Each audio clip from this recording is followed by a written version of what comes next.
সুপ্রিয় শিক্ষার্থীরা, আশা করি সবাই ভালো আছো। অনলাইন ভিত্তিক শিক্ষা কার্যক্রমে তোমাদেরকে আবারও স্বাগতম জানাচ্ছি। শিক্ষার্থীরা, আমরা প্যাটার্ন নিয়ে আলোচনা করতেছি। আজকেও আমরা একটা সৃজনশীল প্রশ্ন নিয়ে সলভ করব। গত ক্লাসে আমরা একটা সৃজনশীল প্রশ্ন সলভ করেছি, যে আজকে এই চ্যাপ্টারের প্যাটার্ন চ্যাপ্টারের শেষ ক্লাস হবে, যেহেতু আমরা এই প্যাটার্নের অনেকগুলো ক্লাস করেছি এবং আমরা সরাসরিও অনেকগুলো ক্লাস করেছি। তো আজকে আমরা এই সৃজনশীল প্রশ্নটি শেষ করার সাথে সাথে অধ্যায়টি আমরা শেষ করব। ঠিক আছে, পরবর্তীতে আমরা অন্য অধ্যায়ে চলে যাব। তো ঠিক আছে, চলো আমরা 2 নং প্রশ্নটা এভাবে সাজাচ্ছি। দেখো,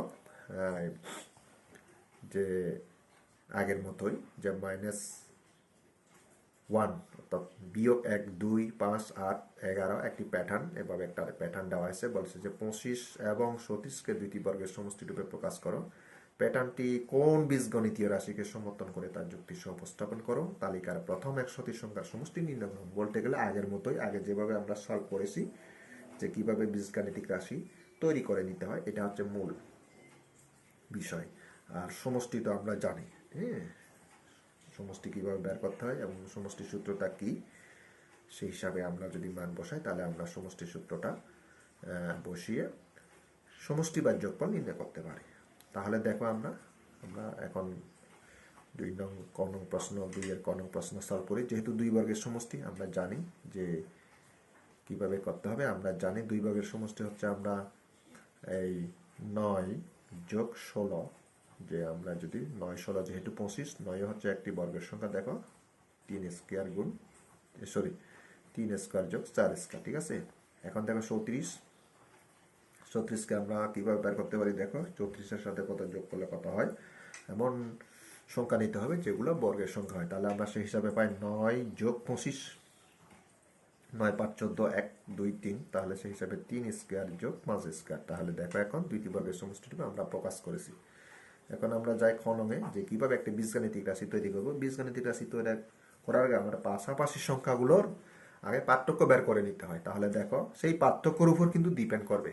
ঠিক আছে, তো শিক্ষার্থীরা, আমি বারবার তোমাদেরকে বলতেছি কিন্তু, যে একটি প্যাটার্ন দেওয়া থাকবে, ওই প্যাটার্নে পাশাপাশি সংখ্যাগুলোর পার্থক্যের উপর নির্ভর করবে যে আমার বীজগাণিতিক রাশির যে কীরকম হবে। তাহলে আমরা দেখতে পাই যে আমরা এই লিখতেছি। দেখো, যে প্রদত্ত প্যাটার্নটি হচ্ছে আমার প্রদত্ত প্যাটার্ন কি আছে। দেখো, প্রদত্ত প্যাটার্ন হচ্ছে -1, 2, 5, 8, 11। তাহলে আমরা দেখি এই সংখ্যাগুলো পার্থক্য কত হয়। এভাবে পার্থক্য বের করি। তাহলে আমরা 2তে একসাথে পার্থক্য, এটার অর্থাৎ এটা থেকে এটা বিয়োগ গেলে 3 হবে, 5 থেকে গেলে 3 হবে, 8 থেকে 5 গেলে 3 হবে, 11 থেকে 8 গেলে 3 হবে। তাহলে প্রতি ক্ষেত্রে পাশাপাশি, তাহলে আমরা দেখতে পাচ্ছি প্রতি ক্ষেত্রে পাশাপাশি যে সংখ্যাগুলোর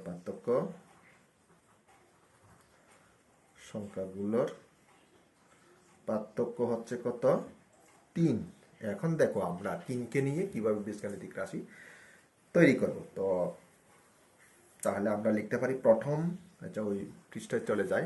তাহলে আমরা লিখতে পারি প্রথম পদ হচ্ছে আমার কত, -1 দেওয়া আছে। এখন 1কে আমরা যেহেতু পার্থক্য 3 পেয়েছি, যেহেতু আমরা পার্থক্য কত পেয়েছি, 3, তাহলে 3কে আমরা কিভাবে লিখতে পারি। দেখো, তাহলে আমরা লিখতে পারি এই এমনভাবে লিখতে হবে, পার্থক্য সব সময় যেন 3 থাকে, আবার বিয়োগফলও যেন 1 থাকে। তাহলে আমরা লিখতে পারি 3 বিয়োগ 4, অর্থাৎ 4 থেকে 3 গেলে 1, এটাও ঠিক থাকতে হবে। আর দিকে আবার 3 যেহেতু পার্থক্য, এটাও ঠিক থাকতে হবে। তাহলে আমরা লিখতে পারি 3 গুণ 1 বিয়োগ 4। ঠিক আছে না? এখন তাহলে এখন দ্বিতীয় পদ দেখো, দ্বিতীয় পদ হচ্ছে আমরা 2। তাহলে আমরা 2কে লিখতে পারি কি, যেহেতু এখানে দেখতে পাচ্ছি আমরা 3 লিখেছি, তা 3-এর ডাবল লিখি, 6 বিয়োগ 4। তাহলে আমরা লিখতে পারি 3 গুণ 2 বিয়োগ 4। এই তৃতীয় পদ সমান হচ্ছে আমার 5। তাহলে আমরা 5কে লিখতে পারি, যেহেতু 3 2 6, 3 5-এ আমরা লিখতে পারি কত, এই 3 একে 3, 3 2 6, 3 3-কে 9, 9 বিয়োগ 4। তখন আমরা লিখতে পারি 3 গুণ 3 বিয়োগ 4। চতুর্থ পদ লিখতে পারি, দেখো আমরা চতুর্থ পদ আছে কত 8। তাহলে আমরা 8কে লিখতে পারি কত 3 4 12 বিয়োগ 4। তাহলে আমরা লিখি 3 গুণ 4 বিয়োগ 4। এরপরে আমরা লিখি পঞ্চম পদ সমান লিখি 3 পাশে পঞ্চম পদ হচ্ছে আমার কত 11 দেওয়া আছে। তাহলে আমরা লিখতে পারি 3 পাশে 15, তাহলে 15 বিয়োগ 4 সমান সমান 3 গুণ 5 বিয়োগ 4। এভাবে আমরা আরো অসংখ্য পদ নির্ণয় করতে পারি। তাহলে আমরা একইভাবে আমরা লিখতে পারি কি আগের মতো একইভাবে কতম পদ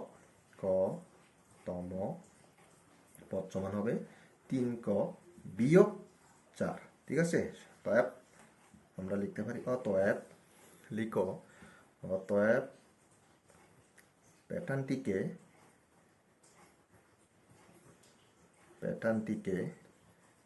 3ক বিয়োগ 4 যে বীজগণিতীয়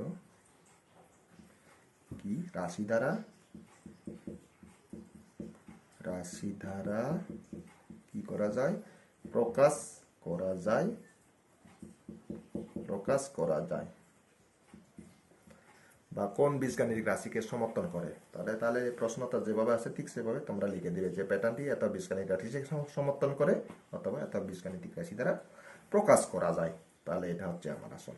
যেহেতু সমর্থন করে বললে আমরা সমর্থন করে লিখবো, তাহলে লিখতে পারি এখন পরবর্তীতে আমরা লিখতে পারি সুতরাং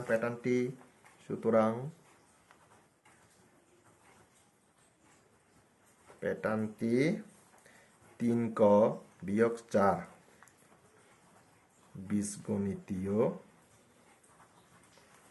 রাশিকে কি করে সমর্থন করে। প্রশ্ন যেভাবে আছে ঠিক সেভাবে না লিখতে পারে। ঠিক আছে, সমর্থন করে। তাহলে আমরা বীজগণিতের রাশিটা পেয়ে গেছি। তো শিক্ষার্থীরা, আমি আশা করি তোমরা নিঃসন্দেহে বুঝেছ। যেহেতু এগুলো আমরা বেশ কয়েকবার করেছি, এটা লাস্ট যেহেতু সেই জন্য আমি আবার দেখাচ্ছি। তো এখন যা হোক, আমরা এখন গণ প্রশ্নে চলে যাব।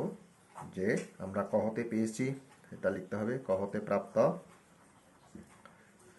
প্রাপ্ত বীজগণিতীয় রাশি, কারণ বীজগণিতীয় রাশি ছাড়া আমরা সমষ্টি নির্ণয় করতে পারবো না। বীজগণিতীয় রাশিটা হচ্ছে আমার কত সমান যে 3ক বিয়োগ 4। ঠিক আছে, এখন আমাদেরকে এখানে কি বের করতে হবে 100টি পদ। তাহলে প্রথমে আমাকে 100টি পদের 100তম পদ বের করতে হবে। হ্যাঁ, সুতরাং তালিকার কি 100তম পদ সমান সমান 3 গুণ 100 বিয়োগ 4 সমান সমান 300 বিয়োগ 4 সমান সমান 296। এখন তালিকার প্রথম, সুতরাং তালিকার প্রথম 100টি সংখ্যার সমষ্টিটা লিখতে হবে যোগফল আকারে। যে আমরা পাচ্ছি দেখো 1 যোগ 2 যোগ 5 যোগ আমার ছিল 8 যোগ 11। তাহলে শেষ পদ 100তম পদটা বেশি আমরা কত 296। ঠিক আছে, তাহলে এখন আমরা এখানে প্রথম পদ আমরা লিখতে পারি কত আছে দেখো এখানে কত আছে। প্রথম পদ এখানে আমার প্রথম পদ দেখো সমান বিয়োগ 1। শেষ পদ কত আছে 296। পদ সংখ্যা কত আছে আমার 100। ঠিক আছে, সুতরাং সমষ্টি সমান সূত্র তালিকা প্রথম পদ যোগ শেষ পদ গুণ কি পদ সংখ্যা বা 2। তাহলে এখন মান বসাচ্ছি দেখো প্রথম পদ বিয়োগ 1 শেষ পদ হচ্ছে 296 গুণ পদ সংখ্যা হচ্ছে আমার কত 100। ঠিক আছে, নিচে হচ্ছে 2। তাহলে সেই হিসাবে আমার কত হচ্ছে দেখো এখান থেকে এটা বিয়োগ গেলে কত হয় 295 আর এদিকে 50 গুণ 50। তাহলে আমরা সমান সমান কত পাচ্ছি গুণ করলে 0 5 5 25 হাতে 2 5 9 45 46 47 হাতে 4 5 2 10 আর 4 14। তাহলে 14,750 হতে আমার কি যোগফল বা সমষ্টি। তো ঠিক আছে, তো আশা করি শিক্ষার্থীরা তোমরা বুঝতে পেরেছ।